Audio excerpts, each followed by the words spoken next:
ये खबर SGT university द्वारा प्रस्तुत की गई है।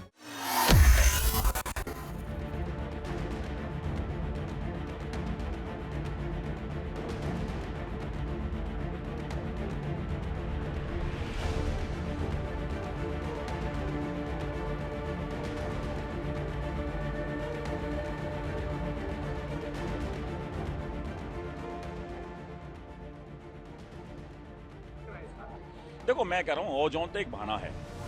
2007 से लेके जो भी केंद्र में सरकार रही, जो भी सरकारें रही, आज तक ओजोन की परिभाषा वो क्लियर नहीं कर पा रहे हैं। आप भी देख रहे हैं कि ओजोन की परिभाषा क्या है, 300 मीटर का दायरा, और जहां आप खड़े हुए हैं कम से कम यहाँ से और जमुना जी जो है कम से कम 900 से 1 किलोमीटर के आसपास है।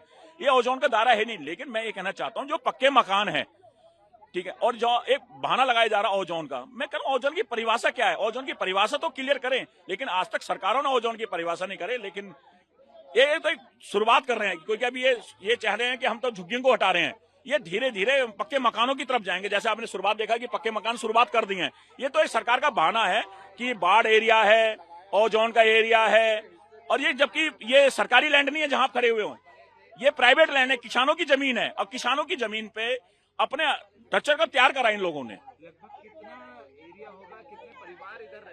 भाई ये झुग्गियों में तो कम से कम 70 से 80 कुछ झुग्गियां हैं, और पक्के मकान 5 से 6 मकान है जो पक्के मकान है, जिन्होंने अपनी जमीन खरीदी है और जो यहाँ अपना आशियाना अपना बसा के बैठे हुए हैं। ये 9 बजे से मैं बता रहा हूँ कि सरकार कब जगती है। ये अधिकारी जब जगते हैं जब इनके सर पे लाठी पड़नी पड़ती है। जब हाई कोर्ट ने इनसे पूछा है कि ओजोन की परिभाषा क्या है, तो अपने आप को बचाने के लिए, अपनी नौकरी बचाने के लिए, मैं कहता हूं कि वो अधिकारी कौन है जिनके शासनकाल में ये मकान बना, उस पर भी तो कार्रवाई होनी चाहिए। तो मेरी हाईकोर्ट से अनुरोध है कि जो संबंधित अधिकारी है उसको भी सस्पेंड करा जाए, जो इनका नुकसान हो रहा है उनकी तनख्वाह से उसको मुआवजा दिया जाए।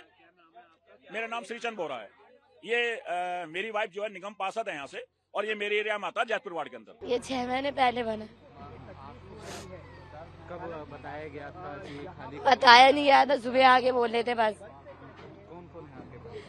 पापा, मम्मी, मैं और भाई दिए गए थे। और ज्यादा जो घर है वो मतलब कबाड़ी वगैरह ज्यादा रहते हैं, लेकिन कुछ लोग हैं जिन्होंने 7-7 लाख रुपए देखे 2008 में यहाँ पे ये पक्के मकान बनाए। लोगों ने कैसे कैसे अपने पक्के मकान बनाए, तो इनको तोड़ना गलत है। अगर तोड़ना ही है तो मैं ये पूछना चाहती हूँ सुप्रीम कोर्ट से, सरकार से मैं ये पूछना चाहती हूँ, जब ये लोग घर बना रहे थे, जब इन्होंने यहाँ पे अपने बसेरा डाला था, उसी टाइम आना चाहिए था कि भाई आप अनऑथराइज एरिया में रह रहे, तो इनको तोड़ना पड़ेगा। बस मैं इतना कहना चाहती हूँ इस बारे में। और लोगों का दुख यहाँ देखा नहीं जा रहा है मुझे। मैं यही कह रही हूँ ना, जो इन्होंने खरीदा है, इनका एक्सीडेंट हुआ था। मैंने अभी इनकी कहानी सुनी, इनका एक्सीडेंट हुआ था। एक्सीडेंट में इनके 5 बच्चे मर गए थे, तो गाड़ी वाले ने इनको 7 लाख रुपए दिए थे। 7 लाख में कोई अख्तर प्रधान है, उनसे खरीदा था। तो मैं प्रशासन से कहूंगी पहले उस प्रधान को उठाया जाए, सबसे पहले जिसने जमीन बेची है, लोगों का पैसा खाया जिसने। कितने परिवार यहाँ पर रहते हैं?